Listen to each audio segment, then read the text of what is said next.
Bienvenidos a Palabras Paganas. Historias que bailan, páginas que hablan. Sumérgete en mundos de tinta y papel, donde cada palabra tiene un sabor a miel. Capítulo 1. Madrid, marzo de 1935. Ojalá no hubiese nacido. Escupió sus palabras con rabia de niña, mujer acaso.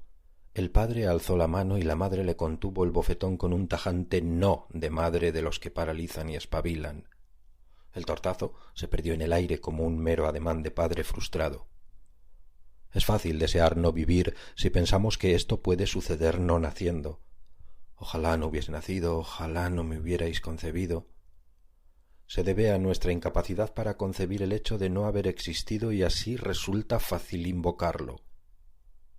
No sucede lo mismo con desear la muerte. No es lo mismo desear no vivir que desear morir. Ojalá me muera de repente, ahora, ojalá duela, ojalá agonice entre estertores, ojalá me duerma y no despierte jamás. Por esto, a la niña, mujer acaso, no le costó expresar su deseo mientras le reprochaba la pobreza de su existencia a sus padres. Ojalá no hubiera nacido, ojalá no me hubieseis concebido. Sois los culpables de mi existencia. Imaginaron los padres que podría pensar la niña. Si con los años los padres narraran sus recuerdos, así lo verbalizarían, aunque esas palabras nunca fueran pronunciadas por la niña, por la mujer. Si no quieres sopas de ajo, trae dinero a casa, ponte a trabajar, que ya vas teniendo edad. Carmen Corazón Monteverde no se atrevió a replicar, aunque una imagen fugaz de ella misma saliendo de casa con un atillo al hombro se le pasó por la cabeza.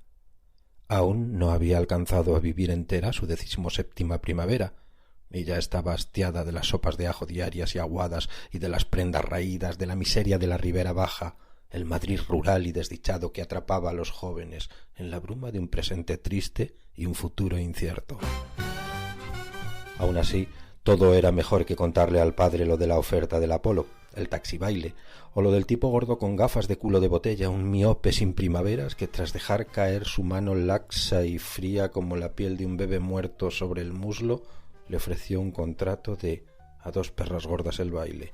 Todo el día, la noche quizás bailando con los clientes para sacarse 4 pesetas. A una bailarina no le faltarían nunca hombres a quienes robar el alma tras haberse amarrado a su cintura, incluso a pesar de los tiempos de oscuridad que se cernían sobre Madrid. Carmen no supo si lo había pensado o sus pensamientos se habían escapado y hubiera llegado a susurrar aquellas palabras. Aún temía el guantazo de su padre que había quedado suspendido cual ademán pululando sobre su cabeza. «Si no te gusta, ya sabes, puerta». Finalmente debió decirlo en voz alta, quizás susurrando, pues eso fue lo que le respondió el padre, Eulalio Corazón de An. «Puerta». Aunque luego el padre recapacitara para sí, a sabiendas que su niña, que empezaba a no serlo tanto y podría así ser lanzada a las garras de los desalmados, no llegó a verbalizar sus pensamientos y tampoco recuperara el guantazo que quedó en ademán.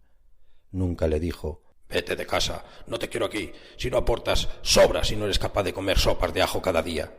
Ya casi ni lo pensaba, pues lo no dicho, a pesar de la fuerza con la que se ha pensado, hace que con la falta de acción sea condenado a una suerte de olvido prematuro.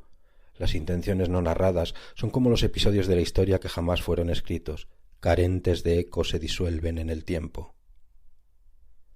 Carmen no les contó a sus padres lo del Apolo, ni lo de su entrevista con el miope después de que la patro, su amiga, le dijera que necesitaban bailarinas. Guardó silencio porque temía la reacción violenta del padre. «Tan joven y ya una furcia». Pudo escuchar en sus sienes las palabras no pronunciadas del padre. No en vano, siempre que éste regresaba de la taberna de embajadores con 2 vasos de más y un jornal de menos, oliendo a aguardiente y vino, se refería con esas mismas u otras parecidas a su madre. Es extraño lo fácil que resulta depositar la incertidumbre en nuestros oídos. Dudas sobre si lo dicho ha sido dicho o no. «Tan joven y ya una furcia». Imaginamos lo narrado por otros por haberlo escuchado otras veces. Tememos nuestra transparencia y confundimos el temor a lo narrado. Aun cuando lo dicho solo es cierto cuando sale de la boca de mi opresor, de mi antagonista, de mi némesis, de mi enemigo, de mi padre enfadado. Tememos las palabras no dichas más que el guantazo que se queda flotando en el aire como un ademán. Nos perturba y dudamos haber escuchado «furcia». Sucede cuando los pensamientos más poderosos se nos escapan y convierten en susurros, en voces a veces. Ojalá no hubiese nacido. Carmen Corazón tampoco contó lo de las dos perras gordas ni lo del taxi baile, a lo mejor porque ni ella misma terminaba de creer que aquello pudiera ser un oficio decente, siquiera un oficio con el que ganarse el jornal por lo poco duro, por lo poco expuesto. ¿Cuánto le pagarían a Ginger Rogers? La vi hace tiempo en el Capitol a poco de estrenarse la película. Película y cine se estrenaron casi a un tiempo, en Madrid, en Gran Vía 41.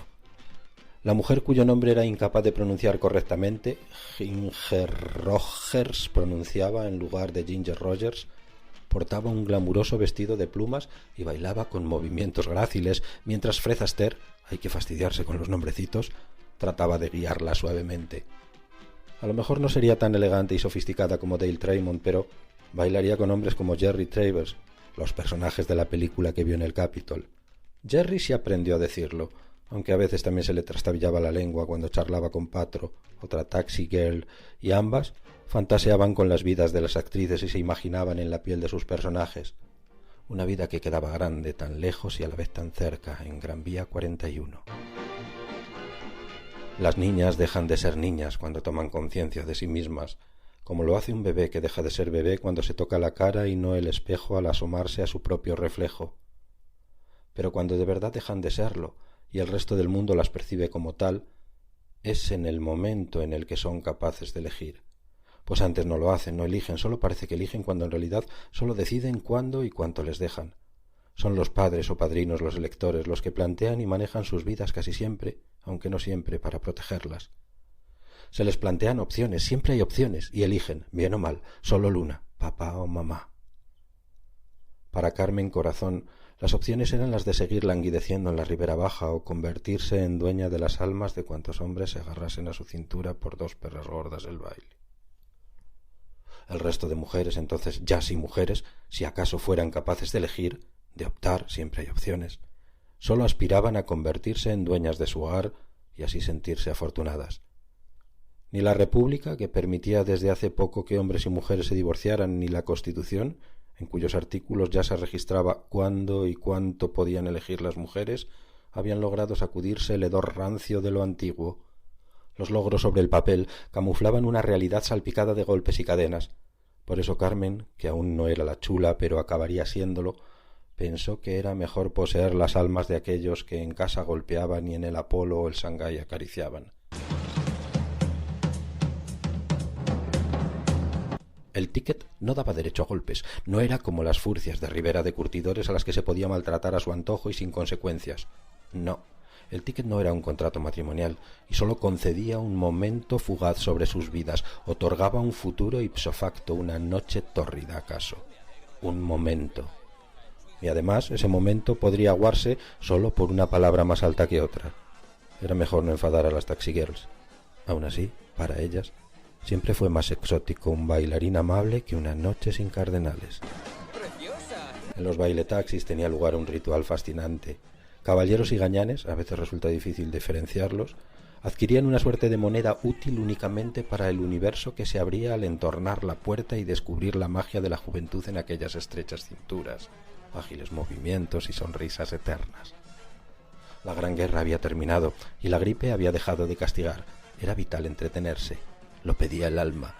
El alma de los jóvenes es como el animal que da vueltas en la jaula que no puede dejar de hacerlo porque cuando se queda quieto es como si hubiera renunciado a su libertad y dejado de ver los barrotes. El entretenimiento es aire para respirar, el suspiro de lo cotidiano. Entretenerse se vuelve urgente, incluso necesario para existir. Comer puedes comer cualquier cosa, pan, incluso sopas de ajo a diario, y así saldar las cuentas con el hambre, pero ¿cómo se salda el hambre del alma? El aburrimiento es voraz, esa hambre es insaciable. Aburrirse es perder de vista los barrotes, no saber qué hay más allá, o lo que es peor, tomar conciencia de que no hay nada más allá. La mente se desploma en su propio vacío y sin divagar muere lentamente, como la sombra de un pensamiento, como el rumor que no se hace palabra, como la palabra que no se narra, como los hechos que no suceden por no ser narrados. El aburrimiento no mata, es peor, convierte el tiempo en una niebla espesa que impide respirar y borra los barrotes de la jaula. Cines como el Capitol, con sus Fred Astaire y Ginger Rogers, cabarets y bares modernos que cambiaron vino y aguardiente por cerveza y cócteles, y hasta bailetaxis con sus taxigirls alimentaban el alma de la juventud. Los jóvenes que conocieron la Gran Guerra apenas de oídas, hacía ya casi una década, se sacudían la gripe y la tristeza de los padres. Estaban inmersos en la dance craze. Bailar a toda costa al son de los nuevos sones, moverse como el animal enjaulado. Bailaban foxtrot, swing o tango, renegaban de la copla, aunque si había unas caderas dispuestas tampoco hacían ascos. Se consideraban modernos y la emoción de la música, llegada de ultramar, les hacía emocionantes. Danzas paganas con las que exorcizar el demonio de la tristeza de sus padres para escapar de las normas, de los guantazos frenados por las madres, de las palabras que nunca se dijeron, pero sí parecieron narradas. Cuando Carmen Corazón Monteverde arrojó desde lo alto de sus tacones el duro de plata sobre la mesa de la cocina de la casa del Paseo de San Vicente, su padre no dijo demasiado. Eulalio farfulló una salmodia que solo entendió Carmen madre. El guantazo dejó de volar por la estancia y Carmen sonrió para sí, pues haberle sonreído a su padre a la cara habría sido demasiado desplante para un toro que había entrado al trapo de una pieza de plata. Farfulló, no murmuró, y lo dicho nunca fue entendido, pero sí lo sucedido. Toda la familia entendió que la niña había dejado de serlo porque había elegido, y las 5 pesetas eran la prueba.